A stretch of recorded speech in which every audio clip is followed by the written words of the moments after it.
Tamil tech master இப்போ எல்லாருக்கும் வணக்கம். இன்னைக்கு நம்ம என்ன பார்க்க போறோம்னா ரேடியேஷன். அதாவது நம்ம இப்போ பயன்படுத்திருக்க மொபைலில் அரசாங்கம் அனுமதிச்ச அளவோட அதிகமான ரேடியேஷன் வெளிப்படுத்துன்னு ஒரு குறிப்பிட்ட மாடல்ஸ்லாம் சொல்லியிருக்காங்க. அது என்னென்ன மாடல், அதனால நம்மளுக்கு என்னென்ன பிரச்சனை, அதுலேருந்து எப்படி தற்காத்துக்கு அப்படிங்கிறத பற்றி தெளிவாக பார்க்கலாம். அதுக்கு முன்னாடி நம்ம தமிழ் டெக் மாஸ்டர் யாரும் சப்ஸ்கிரைப் பண்ணாம வந்து சப்ஸ்கிரைப் பண்ணிருங்க. பக்கத்தில் உள்ள பெல் ஐக்கனை கிளிக் பண்ணுங்க. அப்டேட்ஸ்லாம் ஒன்று கிடைக்கும். வாங்க வீடியோக்குள்ள போகலாம். ரேடியேஷன் அதாவது கதிர்வீச்சு. இந்த கதிர்வீச்சை பற்றி பார்க்கறதுக்கு முன்னாடி நம்ம பொதுவாக ஃபோன் வாங்கும்போது நம்ம என்னென்ன கவனித்து வாங்கியிருக்கோம், இது வரைக்கும் வாங்கிட்டு இருக்கோம்னு பார்த்தீங்கன்னா அதோட கேமரா எப்படி இருக்குது, இப்போ லேட்டஸ்ட் ஃபியூச்சர்ஸ் எல்லாமே இருக்குதா, அது பேட்டரி பேக்கப் என்ன, இதோட ப்ரைஸ் கம்மியாக இருக்குது, அதை மட்டும் தான் நம்ம கவனித்து வாங்கிட்டு இருந்தோம். இப்போ அதான் பண்ணிட்டு இருக்கோம். ஸோ ஆனால் நம்ம வாங்கும்போது அந்த பாக்ஸில் எஸ்ஏஆர் வேல்யூ, அதாவது ஸ்பெசிபிக் அப்சார்ப்ஷன் ரேட்டுங்கிற ஒரு நேமில் பார்த்தீங்கன்னா ஒரு வேல்யூ கொடுத்துருப்போம். அதாவது 1.5 1.6 பெர் கிலோ வாட்ஸ் கிலோ அப்படிங்கிற மாதிரி ஏதோ கொடுத்துருப்பாங்க. மோஸ்ட்லி நம்ம பார்த்துருப்போம், தவிர அது எது கொடுத்துருக்காங்க நம்ம கவனிச்சிருக்க வாய்ப்பு இல்லை. அது ஒரு ரேடியேஷன் அளவு, நம்ம உடம்பு எவ்வளவு வரைக்கும் ரேடியேஷன் தாங்குகிறதுக்கான ஒரு அளவு அதில் கொடுத்துருப்பாங்க. அதாவது குறிப்பிட்ட சொல்ல போனால் மனித உடம்பு, அதாவது நம்ம உடம்பு இந்திய நாட்டில் அனுமதிக்கப்பட்ட அளவுன்னு பார்த்தீங்கன்னா 1.6 வாட்ஸ் பெர் கிலோகிராம் அளவுங்கிற கொடுத்துருக்காங்க. இதே ஒவ்வொரு கண்ட்ரிக்கும் மாறும். உதாரணத்துக்கு ஐரோப் கண்ட்ரிஸ்லாம் போனீங்கன்னா 2.0 அளவு கொடுத்துருக்காங்க. அதுக்கான காரணம் என்னன்னு பார்த்தீங்கன்னா அங்கே உள்ள கிளைமேட், அங்கே உள்ள வெதர் ரிப்போர்ட் தான் அதுக்கான காரணம். ஸோ இந்தியாவுக்கு இது குறிப்பிட்ட அளவு நிர்ணயிச்சுக்கிறாங்க. ஆனால் இப்போ வந்து சில மாடல்ஸ் பார்த்தீங்கன்னா அதோட அதிகமான கதிர்வீச்சை வெளிப்படுத்துதுன்னு ஒரு ரிப்போர்ட் வந்திருக்கு. அதில் முதலிடத்தில் என்ன இருக்குது பார்த்தீங்கன்னா MI-A1. இந்த மாடல் பார்த்தீங்கன்னா இந்தியாவில் ரொம்ப அதிகமான சேலான மாடல். ரொம்ப நல்ல ஃபோன் தான், கேமரா பேட்டரி அதை பார்க்கும்போது ரொம்ப நல்ல ஃபோன்னு ரேட்டிங் அதிகமான மாடல் தான். ஸோ இதில் பார்த்தீங்கன்னா 1.78 வாட்ஸ் பெர் கிலோகிராம் அளவுக்கான கதிர்வீச்சை வெளிப்படுத்துது. ஆனால் இந்தியா நாட்டில் அலோவ் பண்ணது வந்து 1.6 வாட்ஸ். ஸோ அதுக்கு அடுத்த இடத்துல பார்த்தீங்கன்னா 1+5T கொடுத்துருக்காங்க. இவங்க வந்து பார்த்தீங்கன்னா 1.68 வாட்ஸ் அளவுக்கான கதிர்வீச்சை வெளிப்படுத்து. அதுக்கடுத்து ஆனரில் மேட் 9 ஒரு மாடல் பார்த்தீங்கன்னா 1.64 வாட்ஸ் பெர் கிலோகிராம் அளவுக்கு வெளிப்படுத்துது. இதுதான் இப்போ உள்ள ரிப்போர்ட்டு. ஸோ இது பார்த்தீங்கன்னா இந்திய அரசு அனுமதித்ததோட அதிகமான கதிர்வீச்சை வெளிப்படுத்துது. இதனால என்னென்ன பிரச்சனை வருங்கிறத பற்றி பார்க்கலாம். ஸோ இப்போ உள்ள மொபைல்ஸ் பார்த்தீங்கன்னா மோஸ்ட்லி என்னென்னா அவங்க கண்ணுக்கு தெரிகிற மாதிரி சின்ன சின்ன ஃபியூச்சர்ஸ் கொடுத்துட்டு கண்ணுக்கு தெரியாத இது மாதிரி பிரச்சனைகளை கொடுத்துட்றாங்க. ஸோ இதனால நம்ம உடம்புக்கும் இது பிரச்சனை வரும். எதிர்காலத்தில் நம்ம குழந்தைங்க எல்லாருமே பாதிக்கிறதுக்கான வாய்ப்புகள் அதிகமாக இருக்குது. இந்த ரேடியேஷன்லேருந்து நம்ம தப்பிக்க முடியுமானா கண்டிப்பாக கிடையாது, தப்பிக்கவே முடியாது. பூமியில் உள்ள எல்லாருக்கும் இதனால் பிரச்சனைகள் வரத்தான் செய்யும் ஃபோன் யூஸ் பண்ணுறதுனால.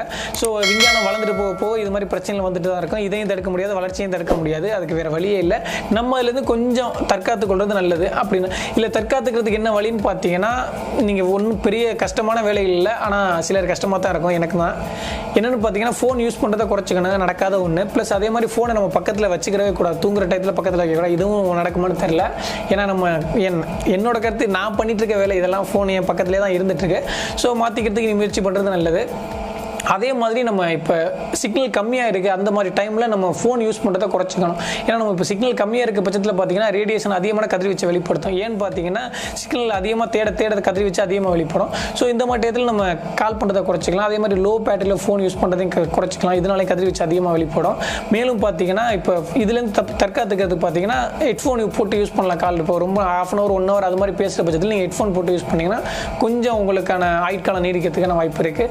மேலும் இதில் வேறு என்னென்ன பண்ணலான்னு பார்த்தீங்கன்னா, நெட்டு நீங்கள் கால் பேசும்போது நெட்டு ஆன் பண்ணி வைக்கிறது தேவையில்லாத ஒன்று, அதனால பிரச்சனைகள் வரும். அதே மாதிரி நீங்கள் நெட்டு தேவையில்லாத டயத்தில் ஆஃப் பண்ணி வைக்கிறது ஒரு நல்ல விஷயம். ஏன்னா இப்போ அன்லிமிட்டட் கொடுத்துக்கிறனால மோஸ்ட்லி யாரும் ஆஃப் பண்ண மாட்டேங்கிறாங்க. ஸோ ஆஃப் பண்ணி வைக்கிறது கொஞ்சம் நல்ல விஷயம் தான். இந்த கதிர்வீச்சு மொபைல்லேருந்து மட்டும்தான் வெளிப்படுதா அப்படின்னு பார்த்தீங்கன்னா கண்டிப்பாக இல்லை. உதாரணத்துக்கு இது நம்ம டிவி ரிமோட்லேருந்து கூட கதிர்வீச்சு வெளிப்படும், ஆனால் அதோட அளவு கம்மி.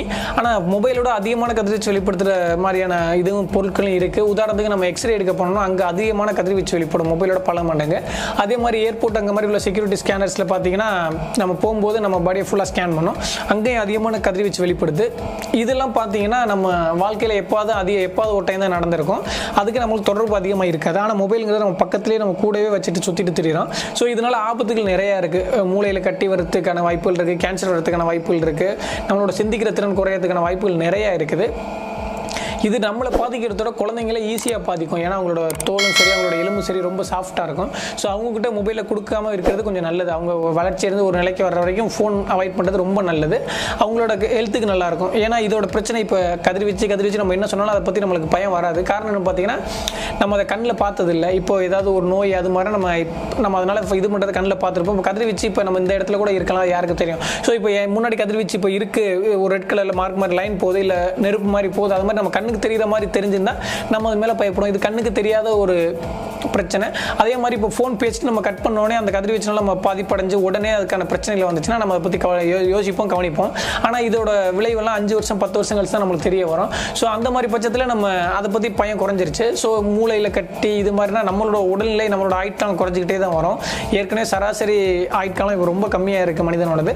ஸோ இந்த மாதிரி நம்ம ஏதாவது விஞ்ஞானத்தை யூஸ் பண்ண இன்னும் குறைஞ்சிக்கிட்டே தான் வரும். ஸோ இன்னும் எதிர்காலத்தில் வரவங்களோட நிலைமை எப்படி இருக்குன்னு தெரியல. ஸோ முடிஞ்சளவு நம்ம இதுலேருந்து தற்காத்துக்கிறது ரொம்ப நல்லது. ஃபோன் தான் நான் முதல்ல சொன்ன மாதிரி தான், ஃபோன் யூஸ் பண்ணுறதை குறைச்சிக்கலாம். கஷ்டம் அது ஒரு நாள். ஏன்னா இப்போ அன்றாட வாழ்க்கையில் வேறு வழி இல்லை, யூஸ் பண்ண வேண்டிய சூழ்நிலைக்கு தள்ளப்பட்டிருக்கோம்.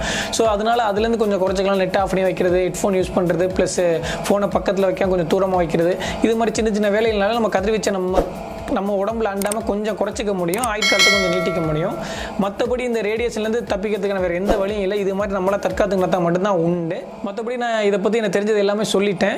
இப்போ நான் சொன்னது எல்லாமே உங்களுக்கு பிடிச்சிருந்துச்சுன்னா மறந்துனா நம்ம வீடியோ லைக் பண்ணுங்கள், பிடிக்கலாம் தாராளமாக அன்லைக் பண்ணுங்கள். இல்லை கமெண்ட்டில் எதுவும் சொல்லணும்னு தோணுச்சா தாராளமாக கமெண்ட்டில் சொல்லுங்கள். மறந்துடாம தமிழ் டெக் மாஸ்டர் சப்ஸ்கிரைப் பண்ணிக்கிறீங்க, பக்கத்தில் உள்ள பெல் ஐக்கனை கிளிக் பண்ணுங்கள், அப்டேட்ஸ்லாம் ஒன்றே கிடைக்கும்.